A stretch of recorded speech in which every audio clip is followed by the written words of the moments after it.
Qué bueno que nos acompañan en esta conferencia de la serie Patrimonio Cultural de Hidalgo.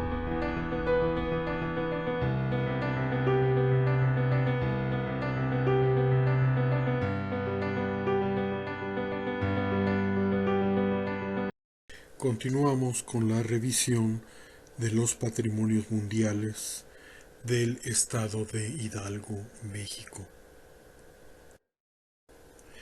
Como una columna vertebral, el Camino Real de Tierra Adentro, desde el Virreinato, fue uno de los soportes más sólidos de la economía y el transporte de ideas y mercancías a lo largo del territorio. Su longitud cubrió desde la capital del Virreinato, la Ciudad de México, hasta Santa Fe, Nuevo México, uniendo 2.800 kilómetros. Varias poblaciones importantes se beneficiaron de la conexión de tan monumental camino, en especial centros mineros como Guanajuato y Zacatecas, donde la plata de las entrañas de la tierra cruzó hacia otras latitudes. También los productos agrícolas emplearon tan formidable camino para abastecer las necesidades de las poblaciones. A lo largo del camino se estableció una gran riqueza patrimonial, la cual la UNESCO otorgó tan importante distinción en el año 2010.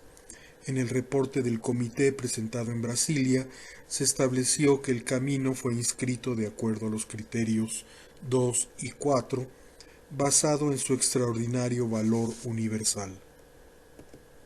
El camino incluye varios elementos culturales como centros urbanos, haciendas, puentes, un cementerio, conventos, minas, capillas, más otros hitos naturales. Las construcciones religiosas involucradas dan cuenta de la importancia del cambio de religiosidad y la influencia de las órdenes religiosas.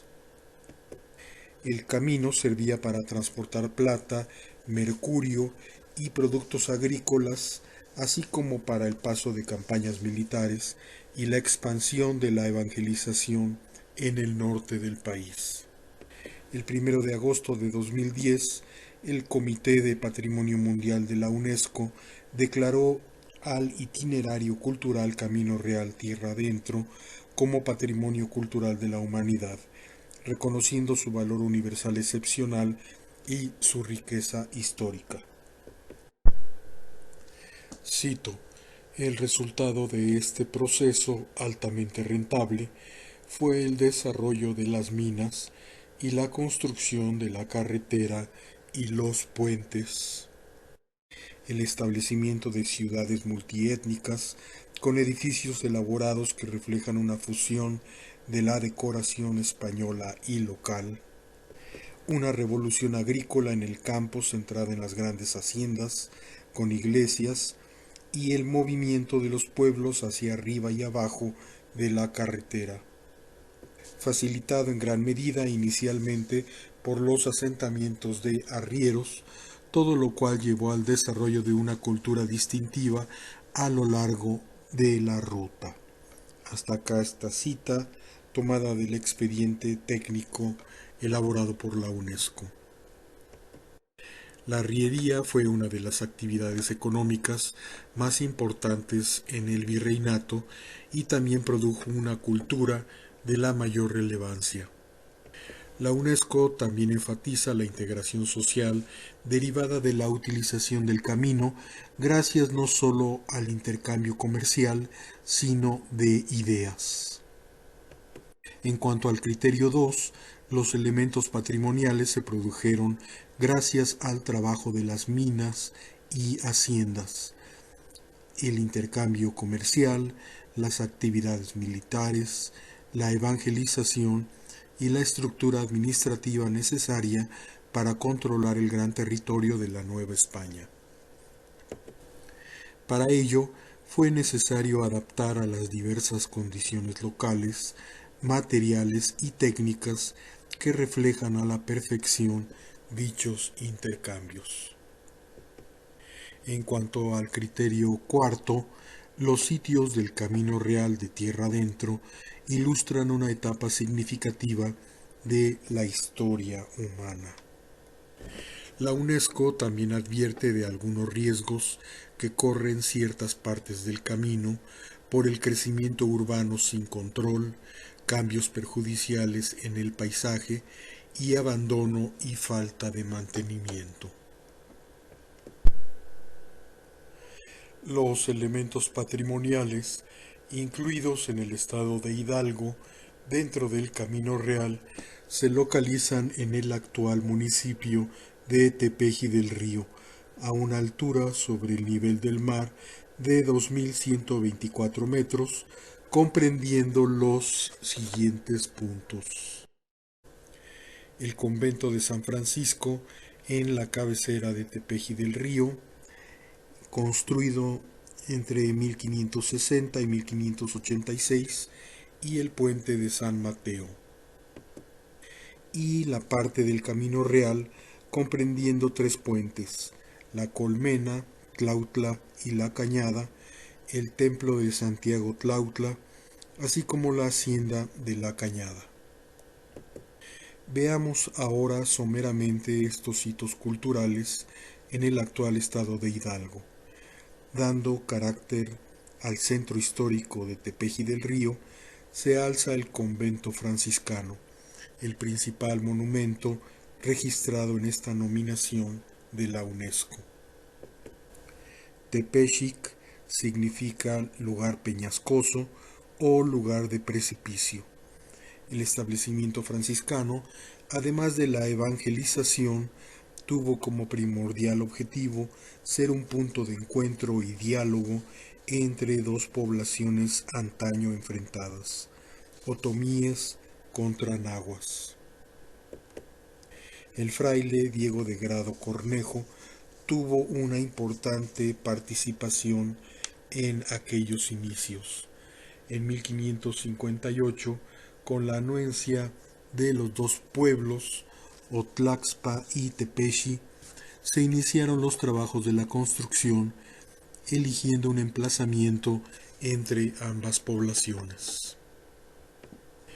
La historia del convento también se vinculó con Diego Valadez, el autor del interesante tratado Retórica Cristiana, quien fue el guardián del convento en 1569. Este establecimiento ya se había concluido, como dijimos, para 1586. Una relación de fines del siglo XVIII comenta, cito: "Este pueblo es bastante gracioso y sobre todo muy agradable por la fertilidad de sus campos, y cañada llena de huertas y frutas ricas de todas especies". El atrio del convento franciscano presenta características notables que lo emparentan con la población nahua: la forma peculiar de sus almenas, con un acompañamiento de orejeras únicas en el arte novohispano. Además, hay una leyenda con inscripciones en náhuatl, las cuales parecen aludir al trabajo realizado en faenas para la construcción, una forma de recordar la labor en común. También el espacio alberga una cruz de piedra al centro y las capillas pozas en las esquinas, importantes estas últimas para las actividades de las peregrinaciones. La capilla abierta está alineada a la fachada principal del templo. Sus dimensiones son modestas. Como ya hemos comentado en ocasiones anteriores, la función de las capillas abiertas era celebrar la misa a los catecúmenos reunidos en el área libre circundante. Como ornamento se utilizó en este caso la cardina, un tronco rústico entrelazado por una banda en espiral.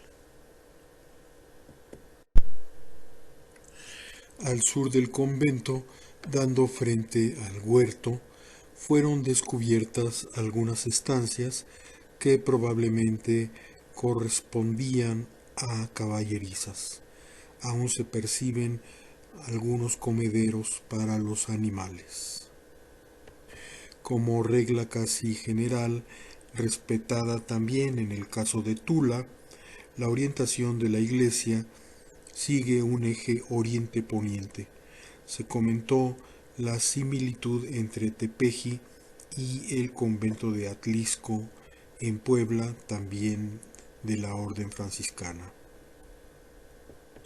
El remate de algunos muros, en el caso de Tepeji, se resolvió mediante una doble cornisa con un paño interior de color rojo. Esto también remite a algunos patrones estilísticos en la época prehispánica. La fachada es sobria, propia de la sensibilidad franciscana. Fueron empleados como ornamento los encasetonados que caracterizan otras fundaciones de la orden. El carácter del volumen es de una fortaleza, aunque con un sentido simbólico solamente. La portada destaca en la composición de la fachada. Un escudo franciscano fue colocado debajo de la ventana del coro. La interpretación indígena es clara en la representación de la sangre de las heridas de Cristo. También es interesante la portada del lado norte dentro de los cánones renacentistas. Nos hace pensar en el autor de la obra, seguramente alguien avesado en los contenidos de tratados arquitectónicos. Hay una fecha labrada a la usanza indígena 3 Caña 1599 en la parte superior de un contrafuerte también en el costado norte. La planta de la iglesia es rectangular con una bóveda de cañón corrido como es usual en estas construcciones conventuales y cuenta con un coro soportado por 3 arcos y columnas. Tal vez el elemento arquitectónico más destacado en el interior de la nave es el arco triunfal, el cual divide la nave del presbiterio, la zona más sagrada de la iglesia.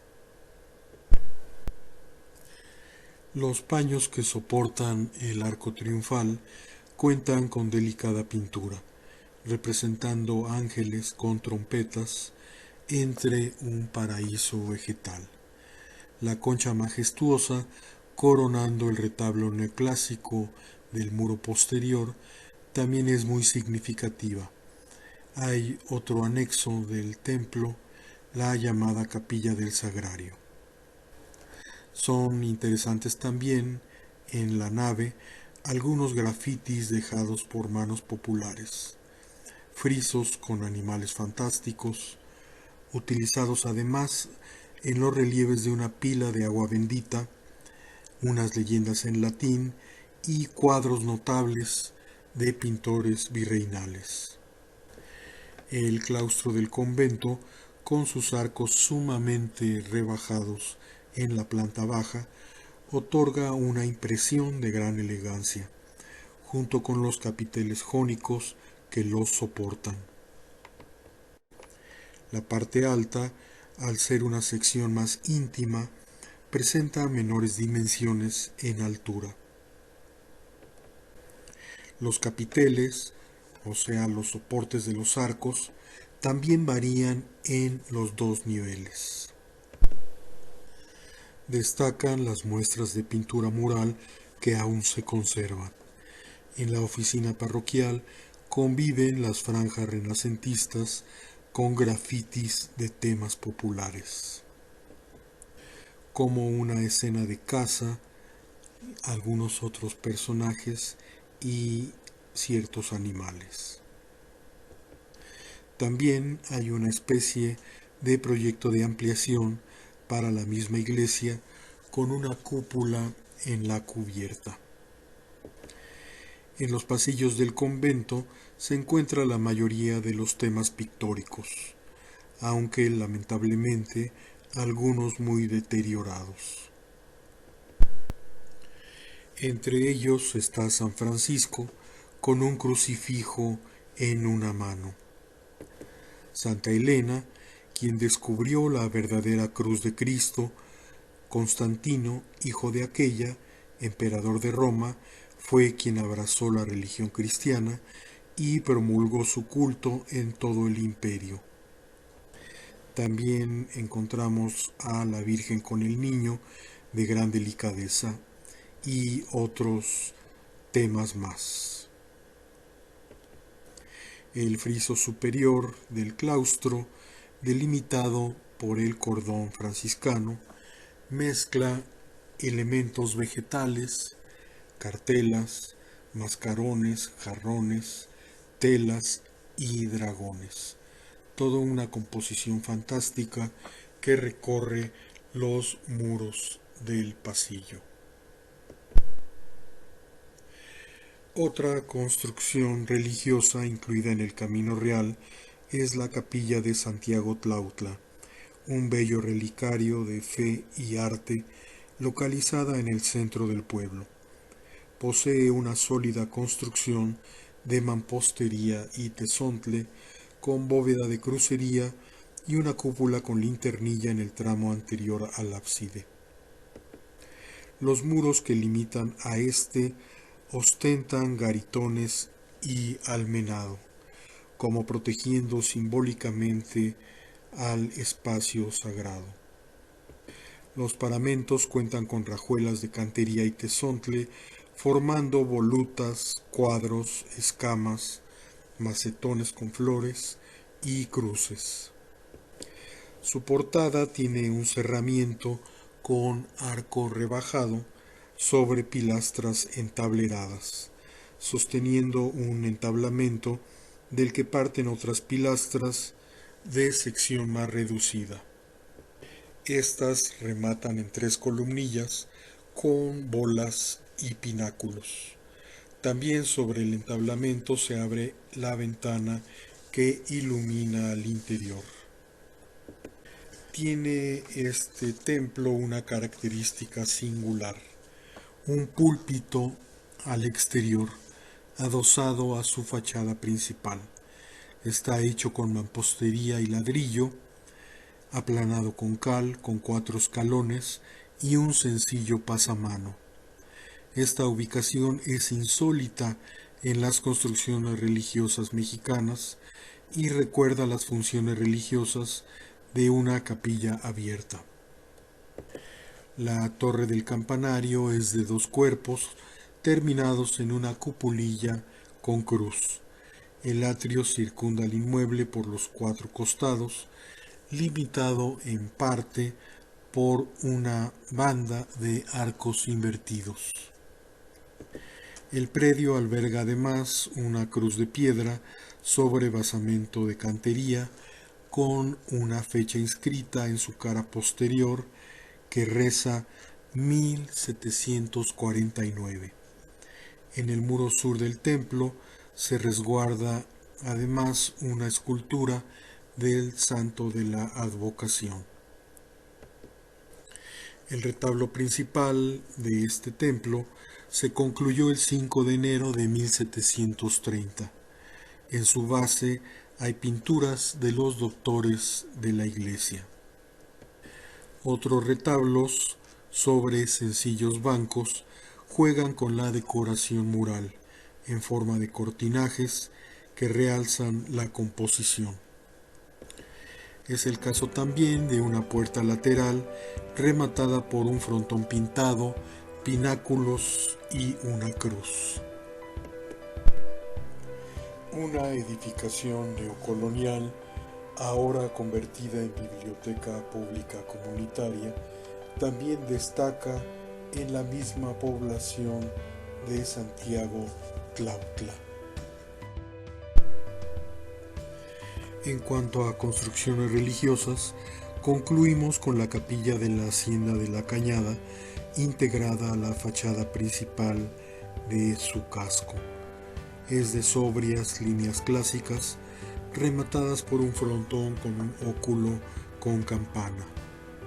Su interior está cubierto por bóvedas de crucería. Entre Tlautla y La Cañada hay más casonas antiguas. Los puentes del Camino Real, incluidos en la declaratoria, muestran tanto fortaleza como estética amalgamadas en obras perdurables. Se distribuyen tanto en el centro histórico de Tepeji del Río como en el mismo tramo de Tlautla a La Cañada. Los preceptos de la arquitectura hidráulica, postulados ya desde el Tratado de Vitruvio, son trasladados a estos puentes, con sus soportes con puntas de diamante para brindar la menor área al empuje del agua. Los arcos se forman con dovelas, piedras talladas de cantería y son dignos elementos del Camino Real. Hay otro puente frente a la Hacienda de la Cañada. Este se distribuye a lo largo del camino en 1 y 2 niveles.